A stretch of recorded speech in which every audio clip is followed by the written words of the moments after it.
জুলাই মাস এলেই আক্ষেপে পড়তে হয় ব্রাজিল ভক্তদের।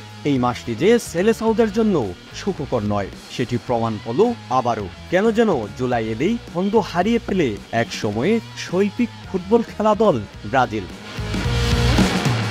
কাকতালীয়ভাবে আরেকবার ৭ জুলাই কোপা আমেরিকার কোয়ার্টার ফাইনালের শেষ ম্যাচে উরুগুয়ের কাছে হেরে ভক্তদের কাঁদিয়ে বিদায় নিয়েছে নেইমারবিহীন ব্রাজিল। এই পরাজয়টি বিগত জুলাইয়ের ঘটে যাওয়া ব্রাজিলের হতাশাগুলোকেও পুনরায় প্রতিফলিত করে।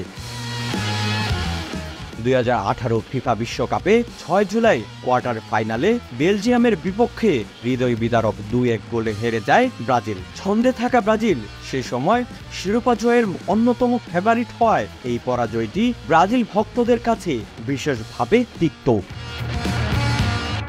২০১৪ ফিফা বিশ্বকাপের ৮ জুলাইয়ের সেমিফাইনালে স্বাগতিক ব্রাজিল জার্মানির কাছে ৭-১ গোলে হেরে যায়। ঘরের মাটিতে আয়োজিত এই ম্যাচটি ব্রাজিলের ফুটবল দুনিয়ায় একটি জাতীয় ট্র্যাজেডি, যা লাখো সমর্থকদের এখনো কাঁদায়।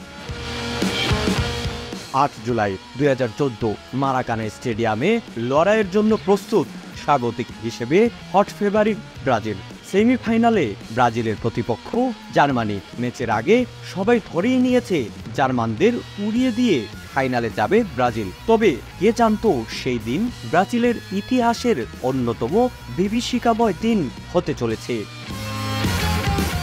খেলা শুরু। স্টেডিয়ামে তখনও দর্শকরা নিজেদের সিটে ভালোভাবে বসেননি। জোয়াকিম লোর শিষ্যরা প্রথম থেকেই মরিয়া গোলের জন্য। ম্যাচের ১১ মিনিট চলছে। জার্মানির হয়ে প্রথম গোল করেন টমাস মুলার। চোখের সামনেই হলো ৫টি গোল, তাও আবার ম্যাচের ২৯ মিনিটের মধ্যে। Germany ৫, Brazil ০। বিশ্বকাপ ইতিহাসেই কোনো সেমিফাইনালে প্রথমার্ধে ৫ গোল হয়নি।